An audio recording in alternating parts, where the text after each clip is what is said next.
Bismillahirrahmanirrahim. Assalamualaikum warahmatullahi wabarakatuh. Yang saya hormati Bapak Profesor Dr. Sunyono MSI, yang saya hormati Ibu Dr. Vianti MPD, dan yang saya hormati Ibu Dr. Dewi Rengkana MSc, serta kepada teman-teman di Distrik Pendidikan IPA yang saya banggakan. Puji syukur kehadirat Tuhan Yang Maha Esa, di mana pada siang ini kita masih diberikan kesempatan untuk sama-sama kembali belajar metodologi penelitian. Di sini saya akan mempresentasikan draft proposal tesis saya yang berjudul Pengembangan Bahan Ajar Berbasis Android Terhadap Kedisiplinan Belajar Siswa pada Materi IPA tingkat SMP.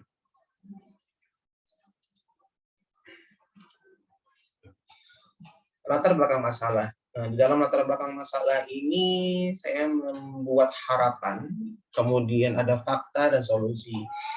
Dikarenakan pada harapan saya adalah penggunaan bahan ajar berbasis Android dapat mengontrol interaksi pengajaran mandiri, di mana maksudnya adalah siswa itu juga dapat belajar secara mandiri walaupun juga ada di rumah gitu ya, dan dapat meningkatkan kedisiplinan belajar siswa.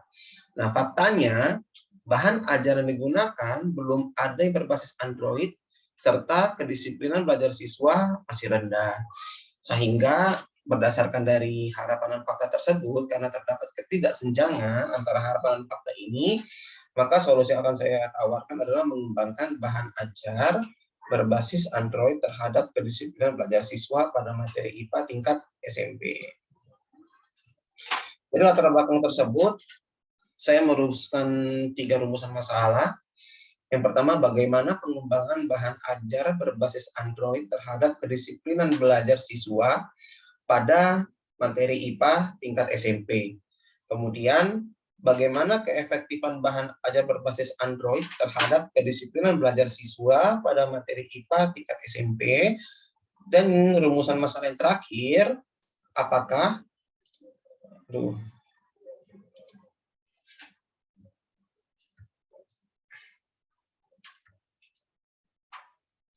rumusan masalah yang terakhir, apakah bahan ajar berbasis Android terhadap kedisiplinan belajar siswa pada materi IPA tingkat SMP dapat meningkatkan kedisiplinan belajar siswa.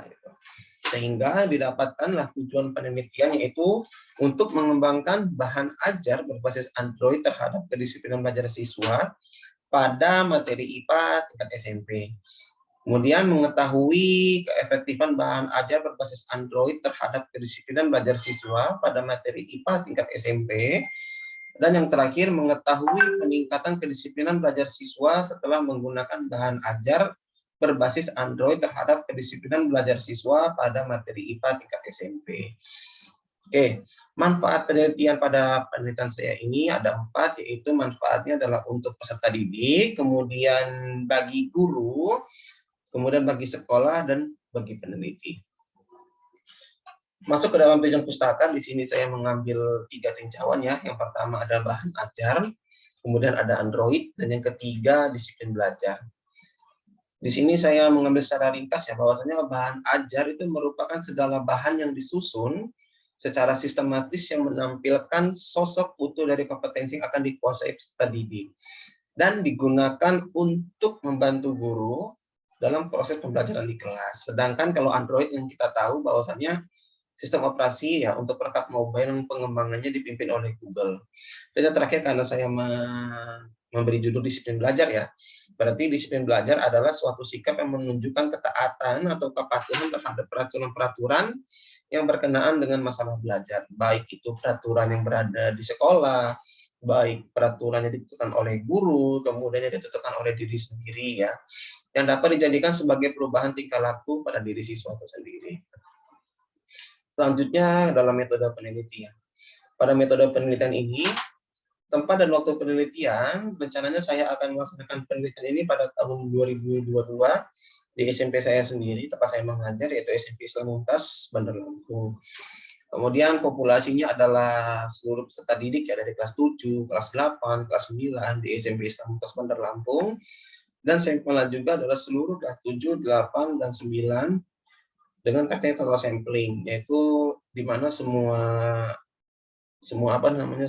sampel itu akan dieksperimen ya, akan diuji coba. Kenapa saya menggunakan teknik total sampling ini? Karena kelas 7, kelas 8, dan kelas 9 pada sekolah saya itu masih satu rombel gitu. Masih satu rombel setiap kelasnya, sehingga sampelnya itu masih sangat sedikit gitu ya. Nah, selanjutnya desain pengembangan. Dikarenakan penelitian ini kan menggunakan jenis penelitian R&D atau pengembangan, jadi model yang saya adaptasi adalah model dari Bock Engel atau Bock-Nankel dengan 7 langkah pengembangan. Harusnya kan model Bock Engel ada 10, tapi saya menggunakan 7 langkah pengembangan itu dikarenakan terbatasnya waktu, kemudian biaya, dan juga tenaga gitu. Selanjutnya prosedur penelitian. Prosedur penelitian kan ada 7 langkah. Yang pertama ada potensi dan masalah, mengumpulkan informasi, kemudian mendesain produk, validasi desain, revisi desain, uji coba produk, dan revisi produk. Nah, pada potensi dan masalah, pada langkah ini penelitian pertama itu dilakukan untuk mendapatkan informasi bahwasannya diperlukan adanya pengembangan bahan ajar berbasis Android ya terhadap kedisiplinan belajar siswa pada materi IPA tingkat SMP. Nah, ini dengan cara menggunakan angket dan angket kedisiplinan belajar siswa untuk pendidik. Kemudian setelah mendapatkan potensi dan masalah, itu kita kumpulkan informasi. Nah, mengumpulkan informasi ini nanti bahan ajar berbasis Android itu seperti apa sih akan kita buat, formatnya itu bagaimana, materinya itu seperti apa yang harus kita buat. Selanjutnya itu setelah kita mendapatkan informasi, kita mulai mendesain produk. Nah, mulai mendesain produk ini masih bersifat sementara ya. Jadi sudah mulai pertama kalinya kita mendesain produk dari desainnya, terus materinya apa, formatnya mau bagaimana, itu kita desain. Kemudian setelah jadi produknya, maka kita akan lanjutkan dengan validasi desain. Nah, validasi desain ini rencananya itu mau ada berapa ya di validasi itu? Ada 3. Validasi bahasa, kemudian materi, dan yang terakhir validasi desainnya. Nah, itu rencananya setiap yang divalidasi itu ada 2 dosen. Jadi validasi bahasa itu 2 dosen, kemudian materi itu 2 dosen ahli juga, dan desain itu 2 dosen ahli juga. Nah, setelah semua itu divalidasi, maka selanjutnya adalah revisi desain berdasarkan masukan daripada dosen-dosen ahli tersebut. Setelah direvisi, nanti akan langsung masuk ke uji coba produk ya. Kita langsung masuk ke uji coba produk, dan di mana nanti setelah uji coba produk, itu ada revisi produk lagi jika terdapat kekurangan, seperti itu. Selanjutnya jenis data. Jadi jenis data yang akan saya gunakan di sini adalah data kuantitatif dan kualitatif. Kemudian teknik pengumpulan datanya ini yaitu dengan angket ya, dengan angket dan soal post-test, pretest. Selanjutnya teknik analisis data. Pertama di sini adalah teknik analisis kedisiplinan belajar siswa. Jadi karena tadi kan kedisiplinan belajar siswa ini menggunakan instrumen angket ya, sehingga nanti ada pernyataan-pernyataan yang harus dijawab oleh pendidik ya. Oleh pendidik itu ada 4 jawaban, yaitu selalu, sering, kadang-kadang, dan tidak pernah. Di mana nanti selalu itu skornya 4, sering itu 3, kadang-kadang itu 2, tidak pernah itu 1. Nanti setiap siswa itu akan dihitung skor penilaiannya dengan rumus jumlah skor pada instrumen dibagi jumlah nilai total skor tertinggi dikali 4. Nanti setiap itu kan nanti setiap siswa itu akan kita hitung, terus kita rata-ratakan. Habis kita rata-ratakan, kita konversi skor penilaian menjadi pernyataan nilai kualitas dalam. Kalau seandainya mendapat nilai 3,26 sampai 4,00, rata-rata skor itu berarti sangat baik.